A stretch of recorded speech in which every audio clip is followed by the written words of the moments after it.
Hello, namaste, and welcome to yet another episode of the Khushbu Veg Show. Like each time, I'm here to bring in an important yet interesting topic up for discussion. Everybody has been talking about a sustainable business or a green business. But what is a sustainable business? Well, let me tell you.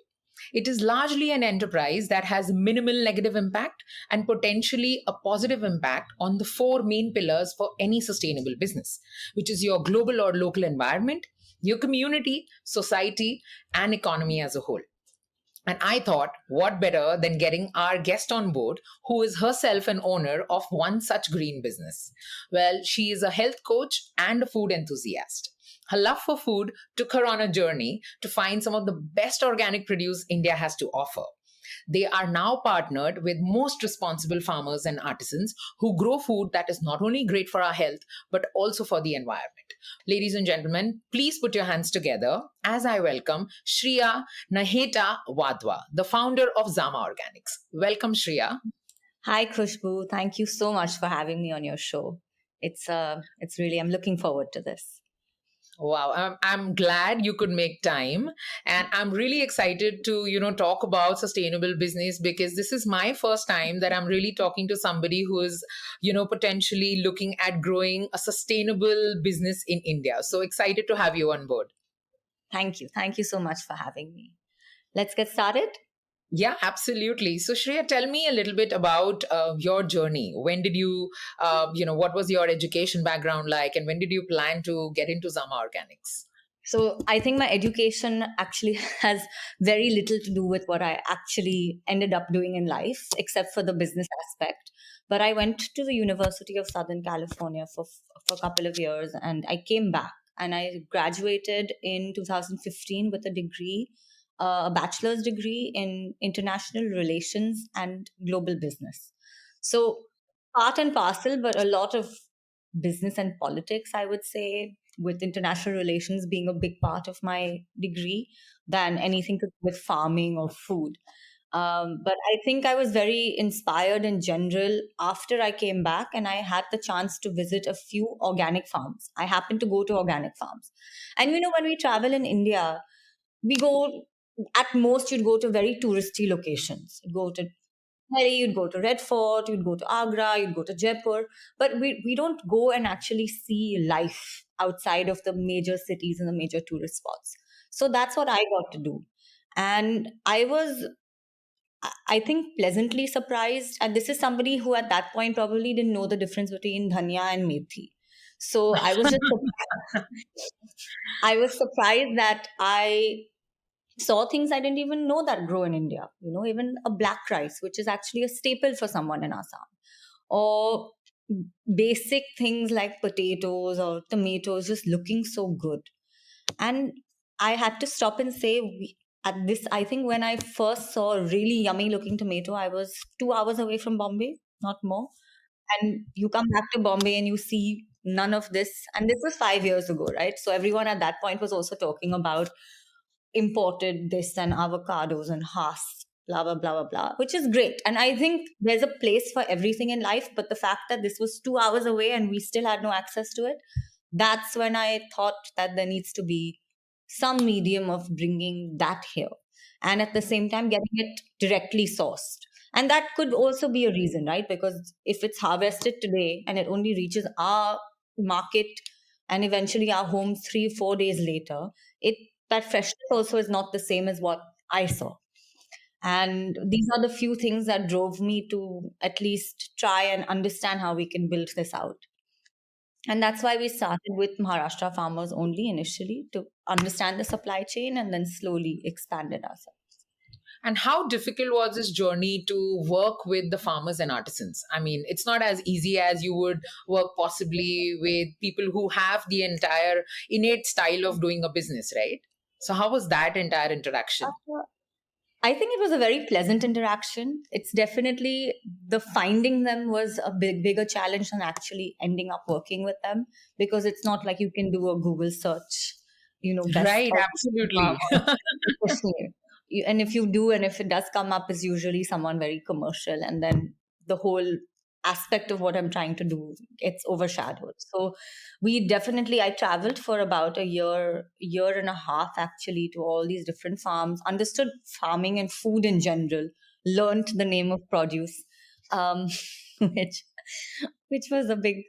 My mother used to joke because from a very foodie family, so she's a very good cook. My sister's a very Right. good.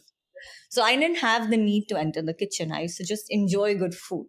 So I, used Hmm. to say, let's try something with this, and then they used to do something about it.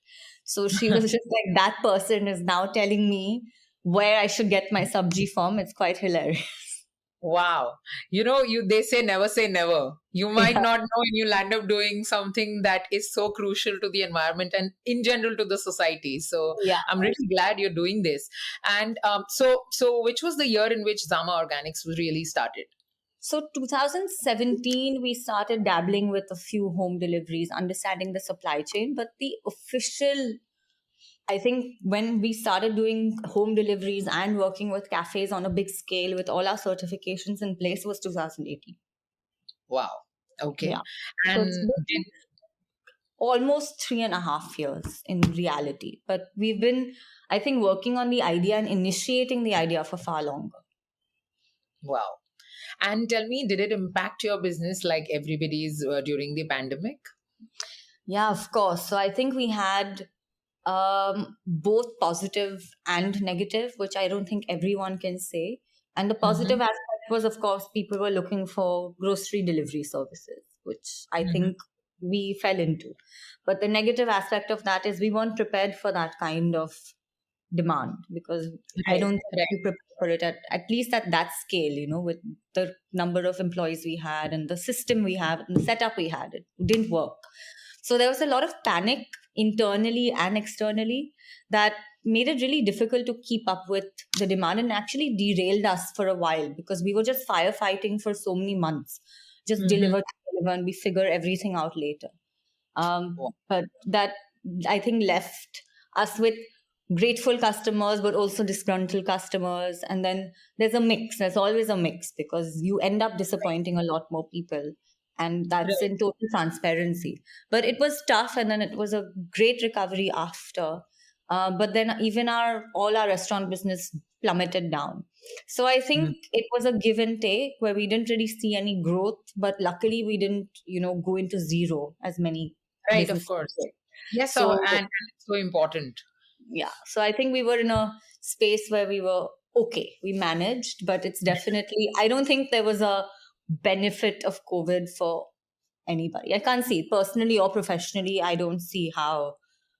And at most people, more people know about Zama. That's the positive aspect of it. Absolutely. I must say, many more people know about Zama Organics today, and I myself know about it. And you'll be surprised that having known, your sister, for example, in terms of her business and everything, somehow I got introduced to Zama Organics because of my mom. Like Oh, she really? actually took me to Geo Drive once and I saw this beautiful pop-up that you had created. And she was the one to introduce me to this business. And then I got to know, hey, it belongs to you. And then I said, wow, this is like a small world. And I absolutely loved the food that we took that day from the market, Oh, I'm from so your happy. outlet. It was amazing. In fact, I think that's the first time. I don't know if it was there or we ordered online. It was the first time where we tried out purple sweet potatoes. I Oh, have really? never seen them. I have never seen them before. And when my mom told me that, look, I have found this and I think I want to order it and try it out. And we made these sweet potato chips because I love eating healthy food. So I don't fry it out, I bake them. And I Yeah, tried them with your purple sweet potato. And I must say they were delicious. I'm so happy. You should try the orange also. It tastes really good with Really? yeah, Oh, with okay. fries. So I'm Absolutely. Go for it. selling my product while I'm at it.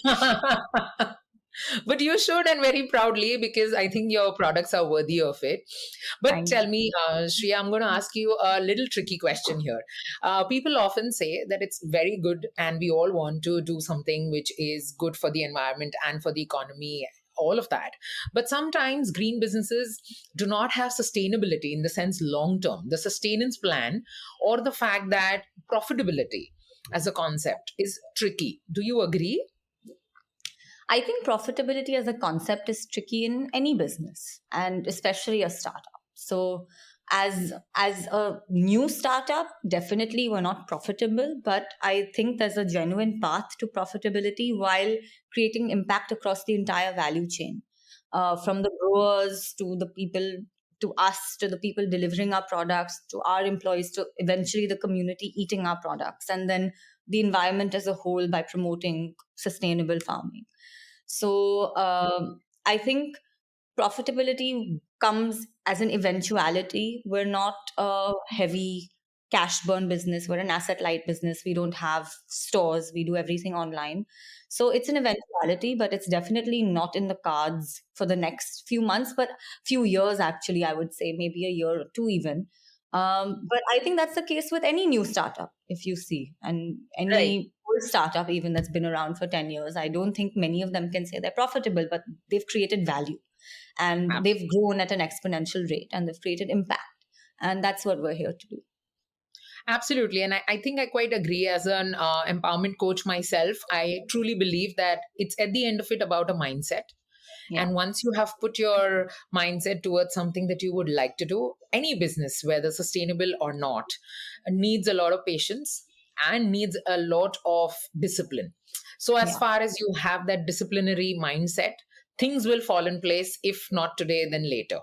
So, Yeah. I truly agree with that bit that you mentioned. But tell me, what are some other challenges that one you think may face while running a sustainable or a green business, especially in India? So I definitely think when it comes, and I can only talk about organic and the way we faced it, when it comes to explaining our price point or even convincing people our price point.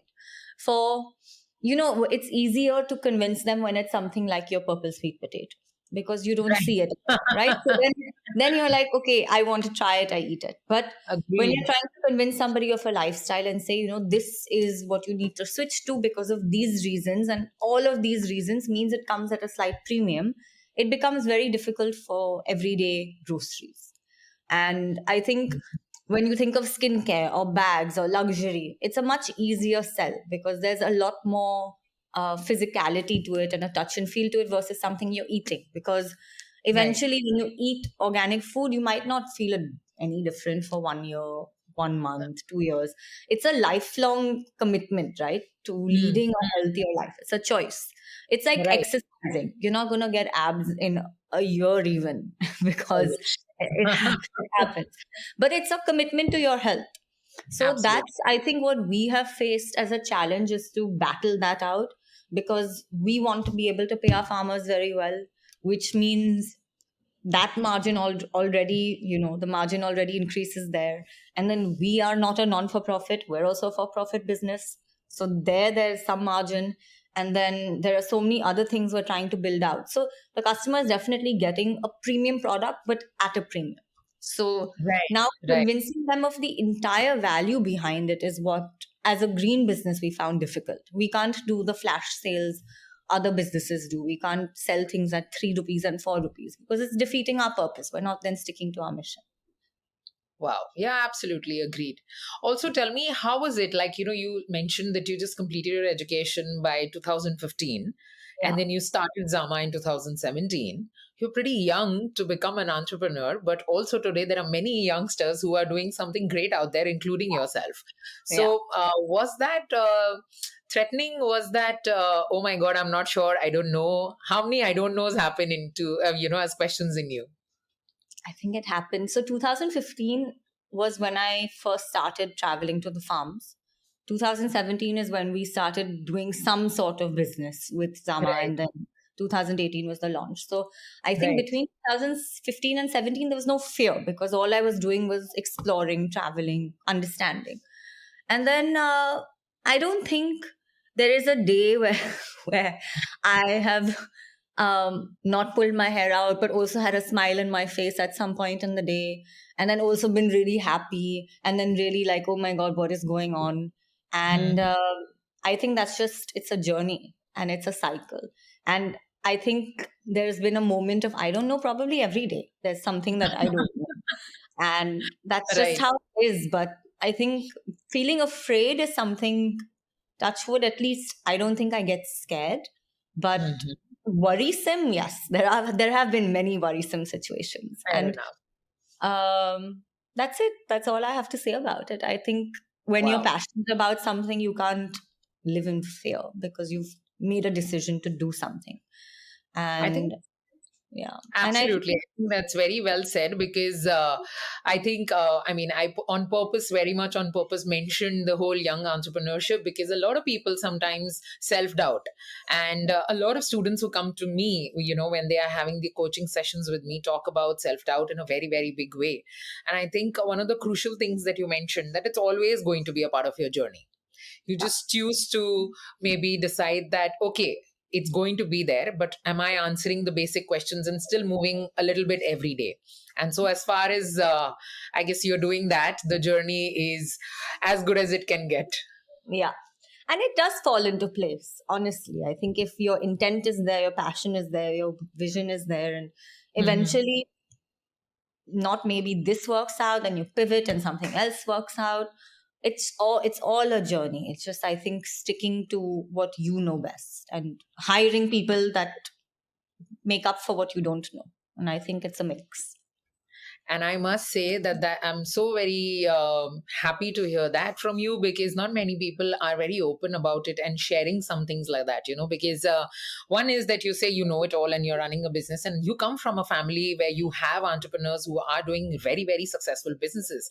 Yeah. And still you having that humbleness in you where you are talking about the fact that, look, let's look at people who can do certain portions of my businesses possibly better than me or can lead it in such a way that in totality my business would only nurture and grow to become better is definitely a true sign of a leader growing in there. So I must say that to you. Yeah, but I think team is something that I have big, like a big bet on, because it really, like, I know what I am. I'm a very creative. I look like, oh, I want to do this. Like one day I'll go to office, I want to do this, and I'll put like 50 things on the board. And you do Mm. need somebody at the back to say, all of these are great ideas, but let's look at Okay. this. And then let's look at the impact of this and how much capital we'll need for this and then what that return would be. I don't think in that direction. But imagine now if it was just me and trying to implement 50 things at a time, I probably wouldn't be where I am. So I think team is what and I think getting people that understand you and gel well together, of course, you don't have to butt heads every day, but Yes. creating that environment of sharing and giving. And Mhm. it's a community, it's not a family. A team is a community. So, Absolutely. definitely, that's how I would look at it, where everyone is working towards the same goal and intention. And I must say, I see a beautiful leader growing in there more than a boss. So kudos to your team who is working with you for sure. In fact, there's a saying, I think Richard Branson once said that if you took care of your people, your clients will be taken care of. So I think that's a learning there. And so tell me, Shreya, now, of course, we now know about your business. We know about how you, lead your team. If I had to really interact a little bit about how do you think you're going to innovate and offer more greener products and services in the future, what would be some innovations or some ideas that you possibly are thinking right now? So I think we've tried to be as green as we can in a lot of ways. We try to source products from as close to the city as possible, wherever we're delivering. Mhm. Of course, groceries that come from all over India, that's fine because it uses the railways to come. So we don't fly Yeah. anything around. We're trying to be green just with our transport choices. Mhm. Even with deliveries, our deliveries take a little bit longer because we see the most optimized path so the car doesn't have to run up and down that much. So we've Mhm. tried a few things that I know aren't necessarily maybe the best from a customer service experience, but we were trying to be more carbon friendly in that sense. Lovely. And on a packaging front of view, there are a lot of innovations that are already happening in the entire ecosystem of green and clean, which means replacing plastic, replacing a lot of the materials that go inside our packaging. We've not been able to completely do away with that yet.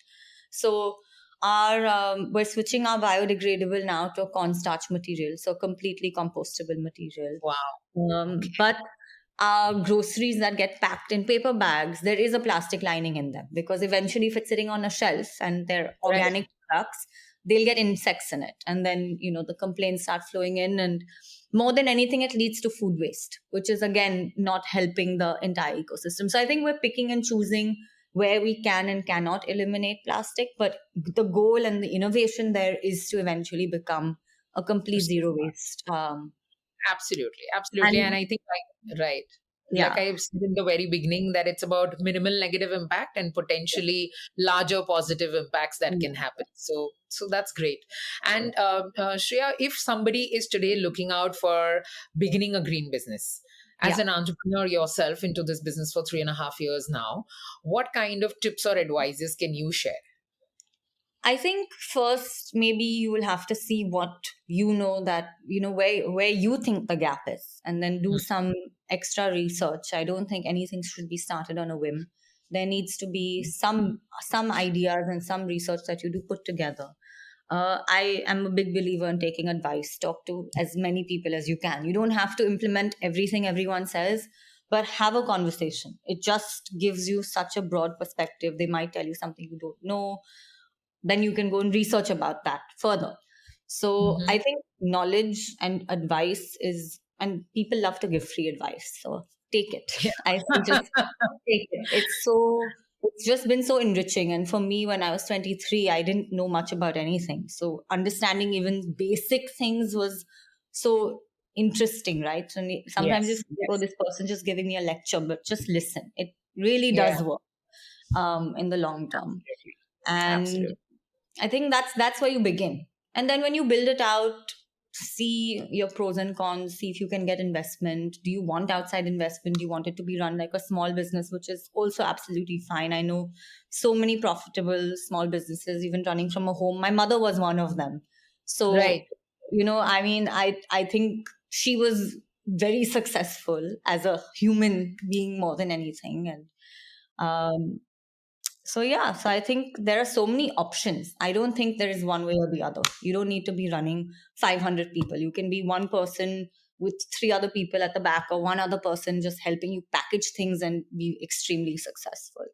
So it could even be an Instagram page. I think there is just so much potential out there for it to be anything. Impact can even be your voice, right? So Absolutely. Absolutely. I mean, when this reminds me actually when I sort of started my podcast, when I began, I'm like, I'm not sure how many people really want to listen to me.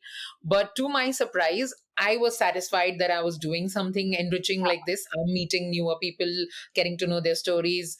Coming onto this journey itself has been so fulfilling. And by default, when I saw sort of people interacting, engaging with me, wanting to listen, sending me messages as to what would they like to listen next, has been very, very, interesting and enthusiastic about, okay, fine, they are looking up to what my next episode is going to be like, which is where I agree with you that sometimes it's not about how big your business is or your idea is. It's about how genuinely invested you are as an individual in your passion. And if you are passionate enough, and much like Shreya mentioned, if you are really looking forward to doing something authentically, it will turn out to be the best baby you've ever produced. And I think, thank you so much, Shreya. I will like to end the episode with that particular conversation. But thank you so much for your time, and it's been really enriching knowing your journey and the way you are growing Zama. And thank you so much for making time for this episode again. And all the thank very best. thank you so much for having me. You're most welcome. And for all the people out there who are our listeners and are also going to watch our episode, please do tune in to our episode number 10, which features in Shreya on Spotify as well as on our Instagram page, Quintessence Coaching. Until then, it's a very good evening and goodbye from Kushbu. Bye bye and take care. Thank you.